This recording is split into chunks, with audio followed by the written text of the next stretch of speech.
Hello and welcome to my first YouTube video and welcome to my channel. I am Vanessa Elles and I am a professional makeup artist. I have been obsessed with YouTube for years. I have my favourites, I am subscribed to so many YouTubers on here. Honestly, this morning I was just like, I'm going to film a YouTube video and talk to people about who I am and my career. It's going to be a real mix on this channel of everything from makeup to career to lifestyle and everything else in between. Just a side note, this is not my usual get-up. I'm actually popping out this evening. I'm actually just going, it's not glamorous, but I'm going to IKEA with my boyfriend because we have some house bits that we need to pick up. So I've just done a really basic makeup. I haven't actually finished powdering yet or put anything on my lips. Went to the gym and did the sauna and all that. Washed my hair there and it was just, the hair dryers just aren't the same there, and I didn't take my blow dry brush. So I'm just running my straighteners through. So whether you're a makeup artist, you've recently qualified from college, or you're just generally interested to know what I kind of did to become a professional makeup artist, I've put 5 steps I use, what I did to sort of kickstart myself in the industry. So step 1 is all about building kit. I put so much pressure on myself to have the best of the best products, the most expensive products, straight from college. I want to say, don't put that pressure on yourself because there are so many ways to build a high-end kit, and it's taken me all of however long I've been doing it for, which is 10 years, to build a really luxury makeup kit. Put pressure on myself when I first qualified to have these top-end products because it was all about MAC, Mars, Urban Decay palettes. They were really booming at the time. But one thing that I have always had in my kit are drugstore products. Anything from a brow pencil to a lip liner, lipsticks, mascaras. You can find some of the best mascaras in a Boots or a Superdrug. You can build a really lovely kit using a mix of brands. It doesn't have to be top end. Products are so multi-purpose these days that you don't need to have one of every shade. So sometimes I'll use a brow pencil as a lip liner. Yeah, believe it or not, I will do that.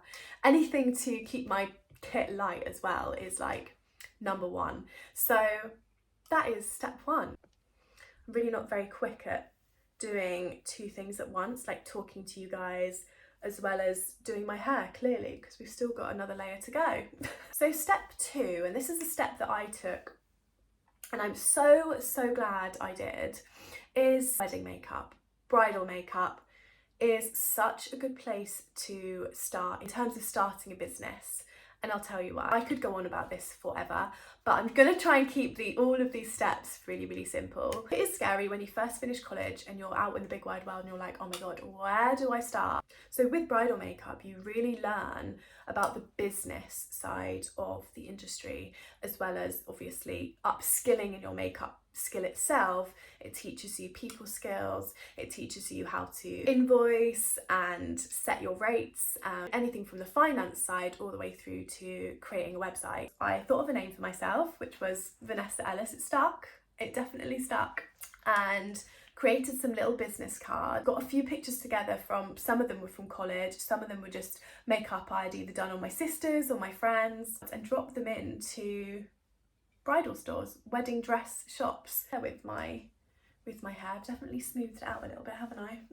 So number 3 is networking. So you'll never hear the end of it in pretty much any industry you're in. It's all about networking. A lot of the reason why I have got the jobs I've got and why I know the people I know is because I've networked. It can be anything from networking on social media all the way through to going to events and meeting people in person. Instagram was not what it is today. Once I'd already set up my Instagram, I started writing a list of people that were credited in magazines. So I'd buy magazines, look through them and literally see who did the makeup. I actually remember going to a shop, picking up a magazine. It was an OK magazine and it had Katie Price and Peter Andre on there, and the makeup artist had been credited. So took the name of that makeup artist and went to go and find them on Instagram. Found them on Instagram, I messaged them. Did I get a reply? No, I didn't. But the point is, don't be afraid to message people. What have you got to lose? there's no shame in it, and if people don't reply, it's fine. It's not personal. It's because they are probably really busy or they just haven't seen your message. So after doing a few of those from magazines, I started to look at Netflix documentaries, Netflix films, and even if half of these Netflix films were filmed in America, I'd still message that person. And it wouldn't necessarily be to ask if I can assist them or help them on a shoot one day. It would literally be to give me some advice, like, this is where I'm at, what tips do you have in growing in the industry? So yeah, that's what I would say, is don't be afraid to message people. So Instagram is a huge one.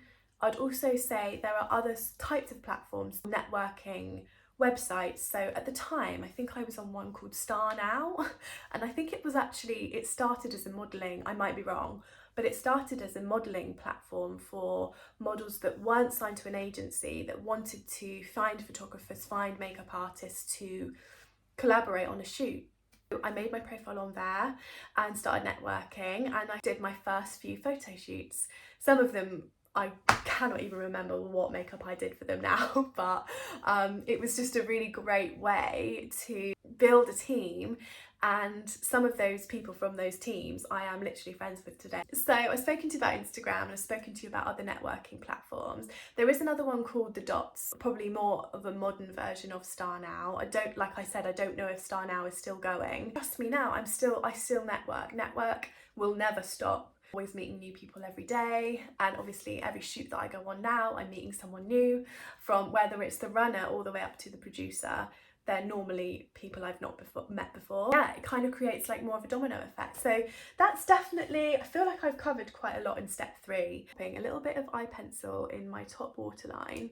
I love to do this. It just makes my eyes pop a little bit, and when I blink, it kind of smudges into my bottom waterline. Hopefully, as I do more videos, I will get better at doing this.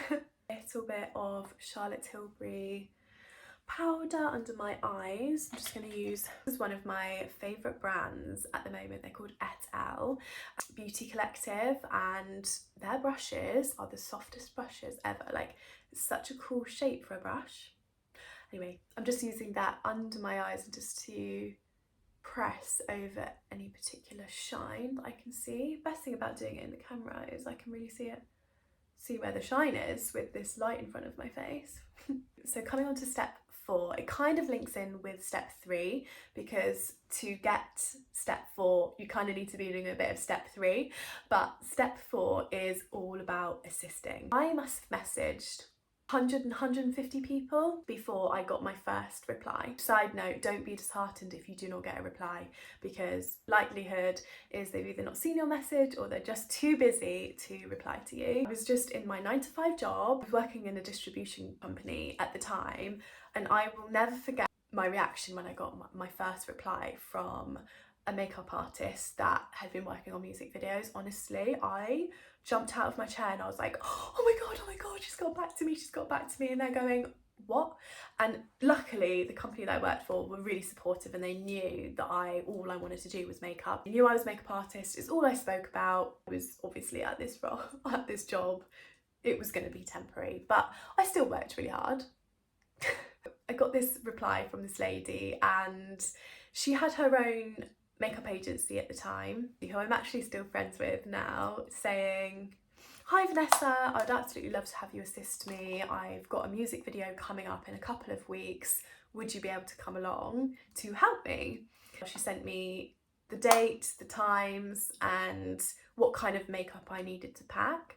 And honestly, I was like, oh my god, I've just got my first job on a music video, blah, blah. I wasn't a huge artist at the time, but you literally don't care, because you're like, oh my god, what an experience. Buffing over my lips with what I use to put my concealer on. And I'm just going in with, this is called Spiffy, and it's by Morphe. Some people say Morphe, but I think it's Morphe.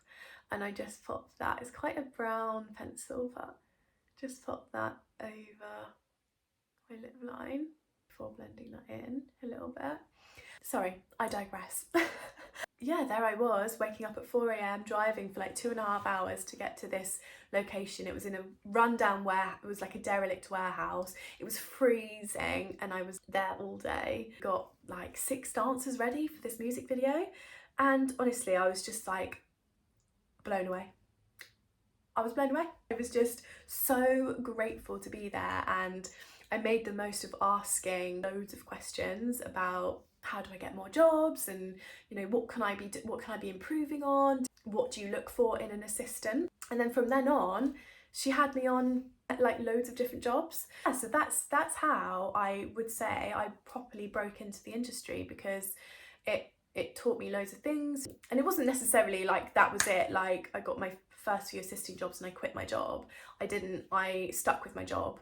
Yeah, I just stayed open to opportunities, and eventually on those shoots that I went on her with, I met other people that might be looking for an assistant, or this lady had 2 assistants and the first assistant was a little bit more experienced than me, so then I kind of got their contact details and then went on with them to their next job. So I would say, yeah, assisting, it's an amazing way to really build your experience, because everyone that you assist will want different things out of you or like to be assisted in different ways. So it really teaches you how you like to work as well. Number 5, and while I talk to you about number 5, I am going to put a lipstick on.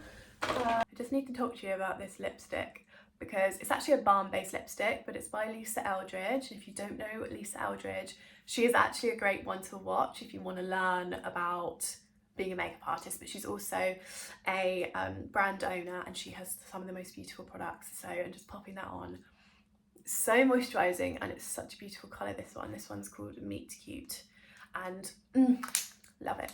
So step 5 is all about be realistic and consistent. So when I talk about being realistic, what I mean by that is don't expect to come out of college, be doing makeup for like a year, and then suddenly you're like, oh my god, I've made it in the industry. I had this massive dream of being self-employed and having my own business, but the reality of that coming out of college was I needed to fund my career so that I could eventually do that. So I always had a full-time job alongside building up my career on the side. Everything from retail, full-time 9-to-5 jobs, which were Monday to Friday, because then I thought, oh, okay, if I want to start building my makeup business on the side, I need to have my weekends off. And most like brides are likely to get married, and if you can afford to have a part-time job and start building your makeup business, then that's amazing. But for my situation, I always pretty much had a full-time job.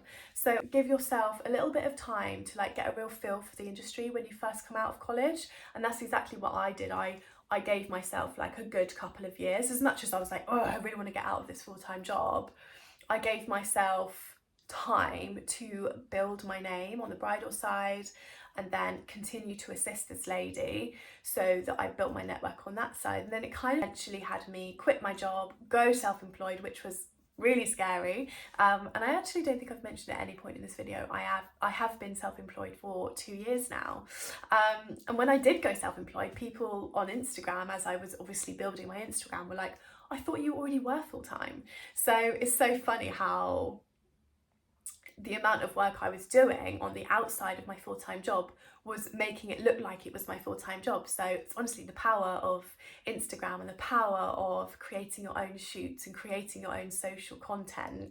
It's insane. And then when I say be consistent with all of the above points that I've made. So be consistent in building your kit, be consistent in networking, be consistent in assisting, and eventually you will start to create an amazing, not only a portfolio for yourself, but a name for yourself in the industry. Just gonna pop a little bit of blush on before I close.